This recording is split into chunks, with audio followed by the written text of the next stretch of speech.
Prescripcionenfermera.com. Tema 7. Farmacodinámica. Mecanismos generales de acción de los fármacos.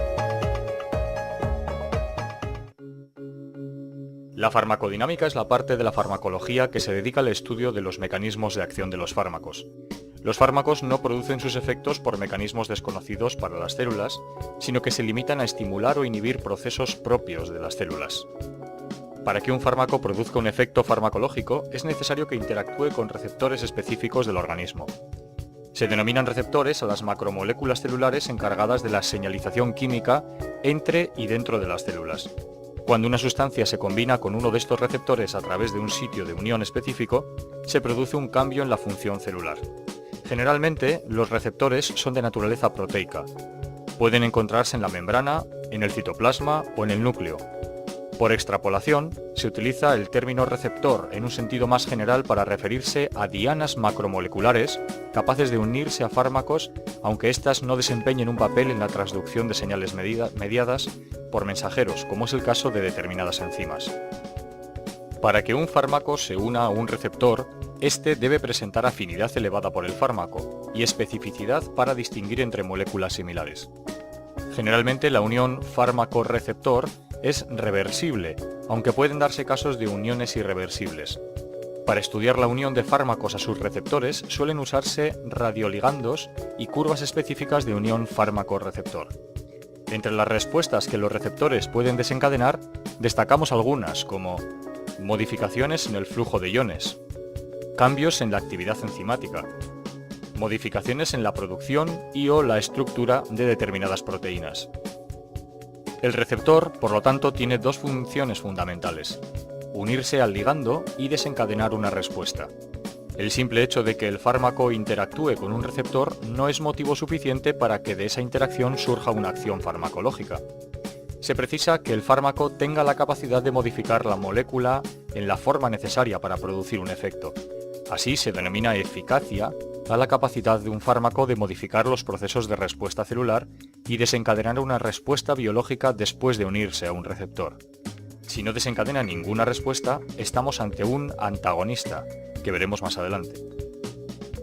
Las curvas dosis-respuesta relacionan la concentración de un fármaco con la respuesta farmacológica resultante. En el punto en el que se consigue el 50% del efecto, la pendiente de la curva es máxima y la curva se aproxima a una línea recta. Receptores de membrana. En las membranas celulares encontramos diferentes tipos de receptores, destacando los receptores acoplados al canal iónico. Son receptores de membrana que están acoplados directamente a un canal iónico. Se trata de complejos macromoleculares de gran tamaño. La interacción con el fármaco genera la apertura o cierre del canal. Se llaman también receptores ionotrópicos.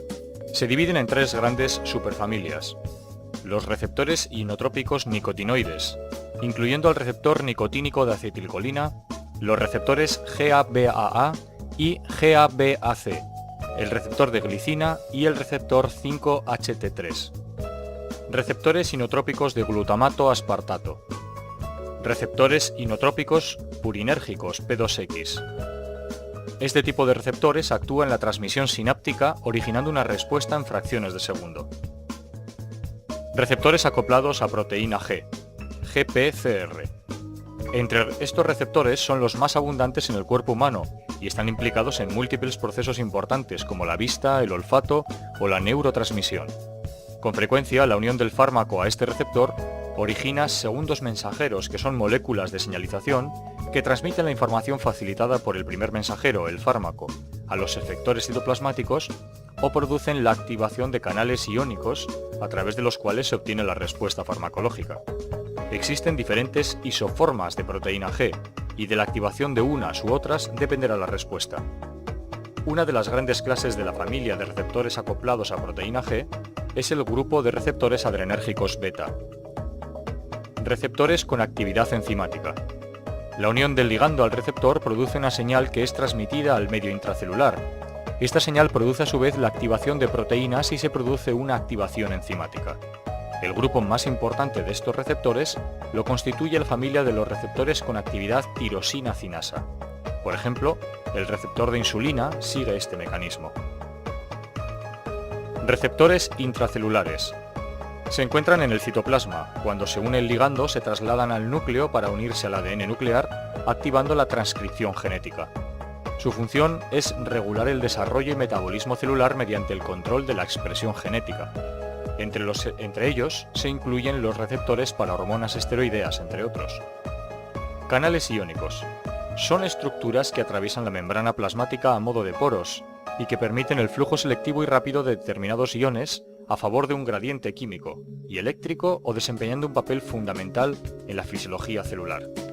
Los canales iónicos pueden activarse por ligandos extracelulares, canales operados por transmisores, o como respuesta a modificaciones del potencial de membrana, canales dependientes de voltaje. Los canales iónicos son selectivos tanto para el tipo de iones que dejan pasar como para el estímulo que lo activa. En general, los canales se encuentran cerrados y se abren en respuesta a estos estímulos. Estos canales pueden encontrarse en tres estados: reposo, canal cerrado y susceptible de abrirse; activo, canal abierto; inactivo o refractario, cerrado y no responde a estímulos de apertura. Canales de potasio. Presentes en abundancia en casi todas las células. Son los más sencillos y se les considera los canales originarios. Constan de una familia de canales que permiten la salida de potasio. Son dependientes de voltaje. Su apertura y su cierre incide directamente en el comportamiento bioeléctrico de la célula e indirectamente en el comportamiento de otros canales. Dentro de los canales de potasio encontramos diferentes tipos. En primer lugar están los canales rectificadores tardíos rápidos, que se conocen como K-sub-V, y son responsables de la alta permeabilidad al potasio en la mayoría de las células excitables, permitiendo la existencia de potenciales de acción rápidos. En las células cardíacas existen canales rectificadores tardíos lentos. Otro grupo son los rectificadores de entrada, o K-sub-IR. Por último, hay otros canales de potasio dependientes de calcio. Canales de sodio. Son canales dependientes de voltaje. Su apertura produce la entrada masiva de sodio en el interior celular, originando una despolarización. Son críticos para la excitabilidad eléctrica y desempeñan un papel muy importante en la sensación dolorosa. Presentan lugares específicos de fijación para determinadas moléculas, tanto en la parte exterior como en la interior del canal. Los bloqueantes de esos canales pueden ser útiles, entre otras cosas, en el tratamiento del dolor neuropático. Igualmente, los anestésicos locales actúan bloqueando este canal e impidiendo, por lo tanto, la transmisión nerviosa. Canales de calcio. Son dependientes de voltaje. Existen varios tipos: L, N y T. Los más comunes y conocidos son los tipo L. Ejercen funciones esenciales para la célula. A diferencia de los de sodio, no se inactivan bruscamente, por lo que pueden proporcionar una corriente de entrada mantenida. En la mayoría de las células, la corriente de calcio es regulada por estímulos externos, generalmente a través de neurotransmisores u hormonas que afectan la producción de segundos mensajeros, los cuales modulan la actividad de los canales de calcio. Varios fármacos de utilidad clínica actúan bloqueando estos canales en el corazón y en el músculo liso vascular. Canales de cloro.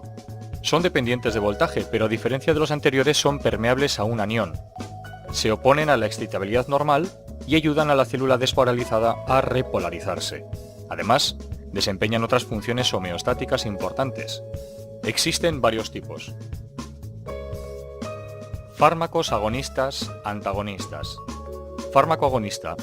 Aquel que posee afinidad por el receptor y eficacia. Los efectos inducidos por estos fármacos reproducen las respuestas fisiológicas mediadas por el receptor. La intensidad del efecto farmacológico producido por un agonista define el grado de eficacia del fármaco. La potencia del fármaco es la cantidad de fármaco necesaria para conseguir un efecto determinado y está relacionada con la afinidad del fármaco por su receptor. La mayoría de los agonistas actúan uniéndose al receptor en el mismo sitio que ocupa el agonista endógeno. Fármaco agonista parcial. Posee afinidad por el receptor, pero menor eficacia que el agonista. Fármaco antagonista. Presenta afinidad por el receptor, pero o bien no desencadena ninguna respuesta, o inhibe la acción de los agonistas. Antagonista competitivo. Se une al receptor e impide que el agonista desarrolle su efecto. Aumentando las concentraciones del agonista se consigue el efecto. Antagonismo funcional. Se produce cuando dos fármacos interactúan con receptores con funciones contrapuestas. Antagonismo químico. El antagonista reacciona químicamente con el agonista bloqueando su efecto.